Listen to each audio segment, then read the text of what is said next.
Before we explore Xphraze's parameters in detail, let's take a first look at the interface itself and get a general idea of what to expect from each module.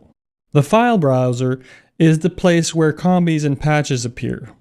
Combis and patches are ready-to-go presets in Xphraze. It's essentially a 4-page display used to browse, name, delete, and load sounds into Xphraze.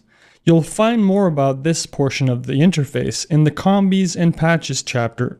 The Midi keyboard module gives you a quick way to try out sounds if you don't have a real keyboard connected to your computer. The higher you click on the notes, the lower the velocity will be. The pitch bend control will come back to the center, while the modulation wheel won't. This behavior is typical of most hardware keyboards out there. The phrase generator module is the heart of Xphraze and consists of 4 different phrases that can be selected through Midi program changes during playback. In Xphraze, the phrase generator represents the sound generating module.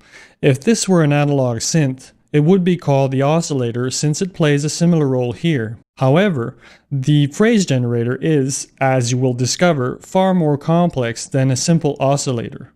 We'll discuss the phrase generator in chapters 4 and 5. The pitch module controls the overall pitch and tuning of the phrase generator. The filter module offers high-quality Moog-style filters that are applied to the phrase of a selected patch. To enable the filter, click here. The amp or amplification module controls the overall volume curve over time for the patch currently displayed. It also controls the overall pan of the patch. The outputs 1 through 4 in the lower area let you pick the output number for this patch. Each output can be independently mixed in the host application. The patch module affects how a patch is played, from the MIDI channel selection to the key range or the arpeggiator settings to name a few.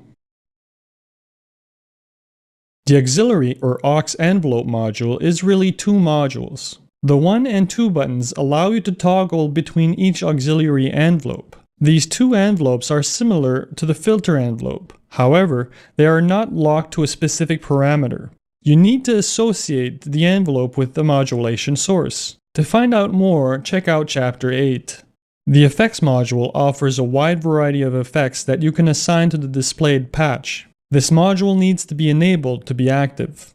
Although the controls are simple, you can choose one of 24 effects for each patch. The LFO module, like the auxiliary envelopes, is really 4 independent LFOs.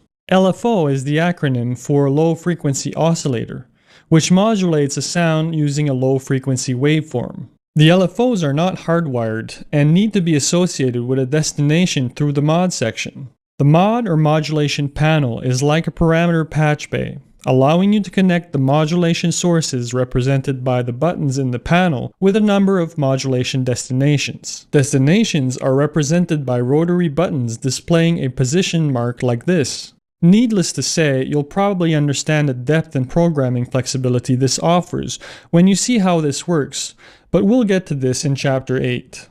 Found under the Advanced button are 4 additional modules. Once enabled, the vector synthesis controls the balance between the 4 patches that make up a combi. The timeline below controls when these balance changes occur. The setup module offers global Xphraze settings, like the quality of reproduction or number of voices, for example. Changing the number of voices and reducing the quality while working might help with performance issues. Be sure to check out chapter 9 for more on this. If the effects module was not enough for you, the Master Effects Advanced module offers 4 additional effects that can be assigned to the patch in parallel. Each one of these master effects is routed to a separate output. In other words, you can use these effects to provide a master effect over all the patches assigned to a combi, or to add a second effect to a patch. More on this in chapter 9. Finally, when the large number of read-only memory multisamples provided with Xphraze are not enough, the multisample mapper can load additional samples to create custom multisamples of your own.